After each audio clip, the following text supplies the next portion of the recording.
This video is created to show the layout for this base cabinet, 50-inch bookcase, and the bench with the open cubby storage system to fit these storage containers here.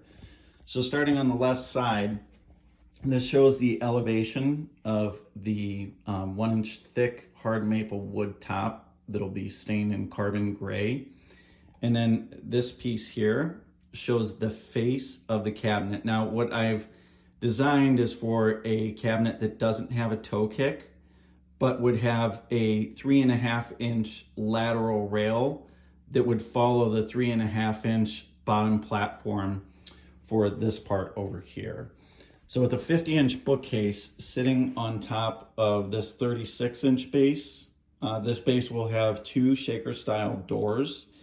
And what we're going to do is we're going to make the left rail 2.5 inches so that it clears this sill when the door swings.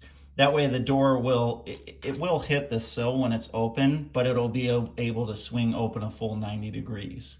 And what we can do is we can put a rubber stopper on that so it doesn't damage the door. This will have 2 adjustable shelves behind the doors, and we'll pull the outlet in.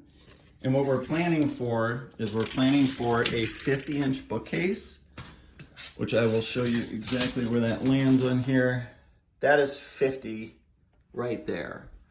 So what that does is that gives us enough space to have 3 openings, and those openings, if you were to do adjustable or fixed shelves, could be 13.5 inches.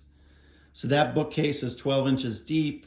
It would come out to right here is it rest on that 1-inch thick wood top, and then it will end just where that line is there. So this top wood piece that I have here represents the 1-inch thick wood top and shows the overhang.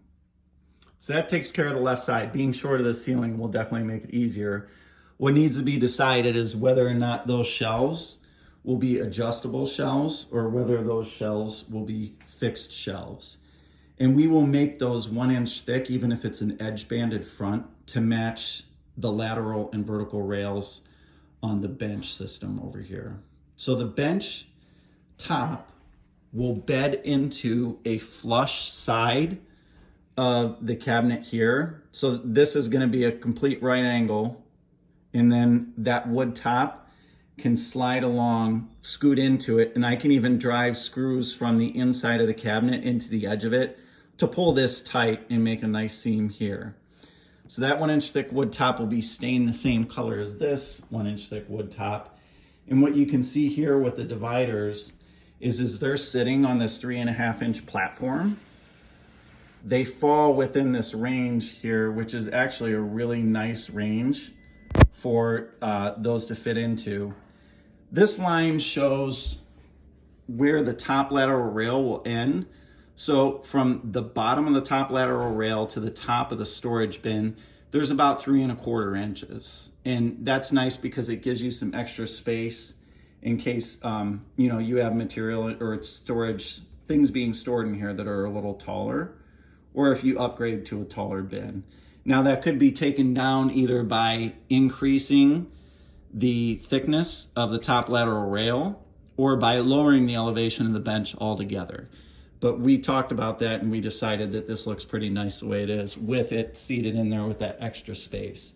So you've got 1, 2, 3, 4, 5, 6 openings there.